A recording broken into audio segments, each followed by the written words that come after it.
Hi, my name is David Watson. I'm the founder and CEO of Rent Vision.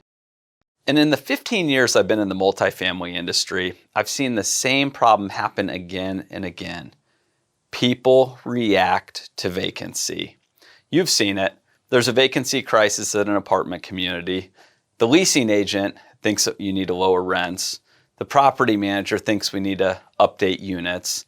The regional manager, they think that the property is maybe not in as good of shape as it needs to be.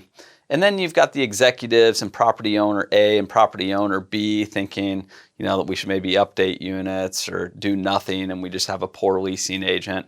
And there gets to be this big fight and all this disunity about how to solve a vacancy crisis. What if you could control your future vacancy? In order to do that, you need three things. One, you need to be able to predict when your vacancy is coming. Two, you need to know if that's going to be a problem. And three, you need to be prepared to fix it. In today's video, we're going to talk to you about how you can predict your future vacancy. But because most property management softwares talk about their occupancy or leased or trending, we're going to tell you how to predict your future occupancy, and from there you can see what your future vacancy is going to be.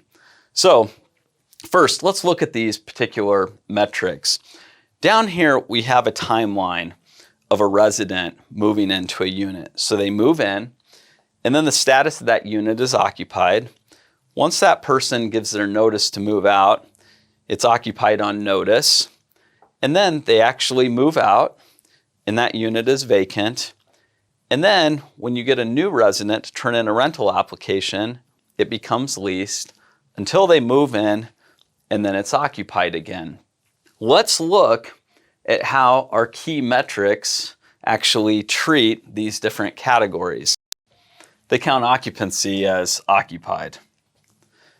Notice it's still occupied, but vacant and leased is not occupied. Now, occupancy is a very helpful metric for looking at your historical performance. If I'm sitting down with the property owner and we want to see how their property performed last year, and we want to look at average occupancy or occupancy at different times, it's very helpful. But it's not very predictive because we know people moving out, it's going to be vacant soon, and leased units are going to be occupied soon. So that brings us to our next statistic or our next metric, which is leased. Occupied units are leased. Noticed units are still leased.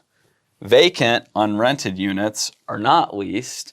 And then, of course, leased units are leased. Now, I'm not actually sure who invented this metric or why they invented this metric, because this is just unrealistic optimism. We're looking at leased units that are vacant, and we're counting them as leased because they're soon going to be occupied. But notice units that are vacant, that are soon going to be vacant, are also counted as leased. And the most common use of this metric that I've seen in the industry is when you're talking with a property manager and their occupancy is terrible, they like to reference how leased they are without regard for how many people are about to move out.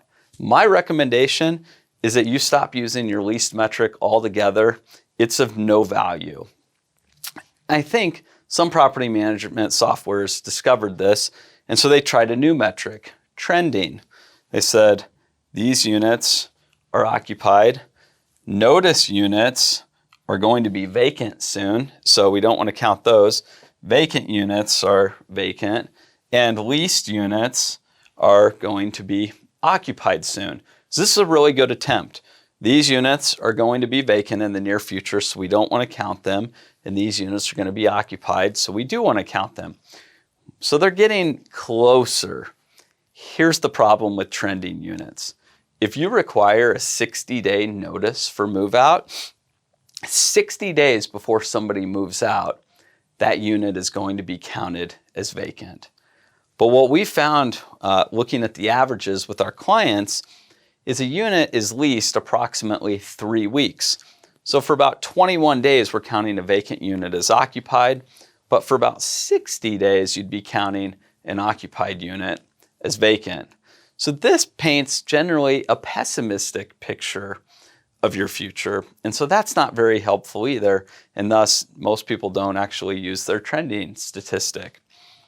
So we wanted to solve all this problem and create one metric that predicts your future occupancy and at the same time is helpful and truthful like an occupancy metric is. So very simple, we call it future occupancy. And we know occupied units are occupied. I'm going to skip notice units for a second. Vacant units are vacant, and leased units are going to be occupied. Now we want to count all leased units as occupied because there's nothing you can do from a marketing or pricing standpoint to change your situation there. If a unit is rented, you don't want to increase your digital ad budgets. You don't want to, lower prices. You can't even raise prices on those units. But here is the trick, looking at your actual notice category. Now, before I told you the average unit may be leased for 21 days. We want to study an apartment community and say, hey, how many days on average are you counting a vacant unit as occupied?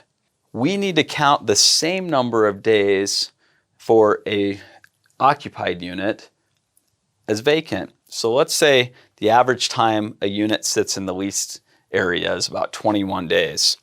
Here, we actually want to break this up, and for 21 days before move out, we want to count that unit as vacant. In other words, its future is going to be vacant. And any days before that, we want to count it as occupied. So now as a unit passes through this notice period, it may be counted towards our future occupancy, or it may not if it's going to be moving out soon.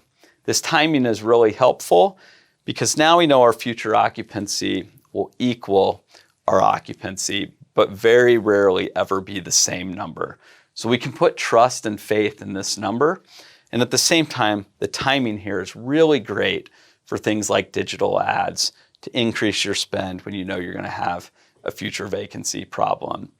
So if you start to track your future occupancy, and for our clients with integration, we do this automatically, now you'll never react to a vacancy crisis again.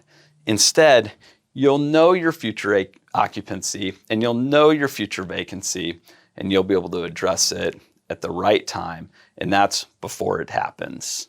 Thanks for watching this video today. If you would like to take advantage of future occupancy, we'd love to talk with you and show you how we do this for our clients automatically. Our clients even get a weekly report now that shows them their future occupancy at all their communities and how that's comparing to the target for what it should be at that moment in time. And they can also see it by bedroom count and by floor plan, so they stop reacting to vacancy and instead they have proactive solutions to control their future vacancy.